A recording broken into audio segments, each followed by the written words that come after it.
मकबूजा कश्मीर में जिला कश्तवार के गांव में क्लाउड बर्स्ट हुआ है।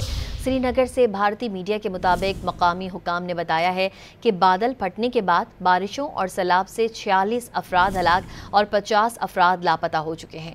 मकामी हुकाम के मुताबिक बारिशों और सैलाब के बाइस 50 अफराद जख्मी भी हुए। हलाक होने वालों में 30 से जायद हिंदू यात्री शामिल हैं। मकबूजा कश्मीर में जिला कश्तवार के गांव में क्लाउड बर्स्ट हुआ है। श्रीनगर से भारतीय मीडिया के मुताबिक मकामी हुकाम ने बताया है कि बादल फटने के बाद बारिशों और सैलाब से 46 अफराद हलाक और 50 अफराद लापता हो चुके हैं। मकामी हुकाम के मुताबिक बारिशों और सैलाब के बाइस 50 अफराद जख्मी भी हुए। हलाक होने वालों में 30 से जायद हिंदू यात्री शामिल हैं।